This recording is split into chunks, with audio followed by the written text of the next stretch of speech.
उनीहरू चाहिँ त्यो कालीगढले चाहिँ कपडा सिलाउँदै थियो।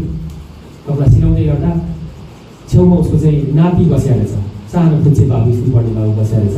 हजुरबाले मजाले त्यो जुक्की मेसिन चलाएर मजाले चाहिँ सिलाउँदै थिए।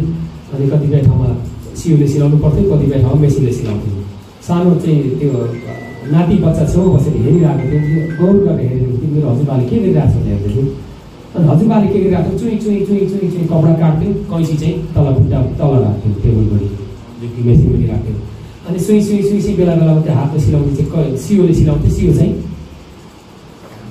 टोपीमा चाहिँ सट्टा गरेर टोपीमा चाहिँ अड्काउँथ्यो सियो। बच्चाले यसो हेरिरहेछ, यो मेरो हजुरबाले कैँची चाहिँ किन तल राख्छ, सियो चाहिँ किन टाउकोमा चाहिँ टोपीमा सियो छ, गजब छ।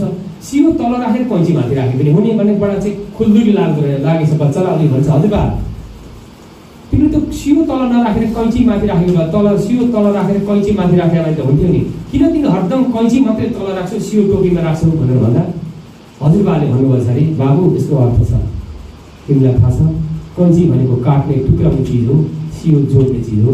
जहिले पनि टुक्राउने चिजलाई विभाजन गर्ने चिजलाई तलै राख्नुपर्छ, त्यसलाई उच्च ठाउँ दिनु हुँदैन, जोड्ने चिजलाई माथि राख्नुपर्छ भनेर चाहिँ हजुरबाले बाबु आफ्नो नातिलाई भनेको थियो।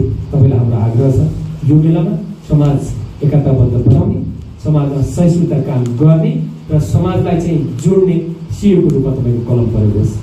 दिनसुना सशक्ति प्रसारतर्फबाट यहाँलाई त्यसका लागि विनम्रतापूर्वक निवेदन गर्न चाहन्छु। आजको लागि धेरै विषयहरू हामीले चाहिँ अरू विषय अगाडि ल्याउँदैनौँ, पछि सन्दर्भवश हामी बसेर छलफल गरौँला।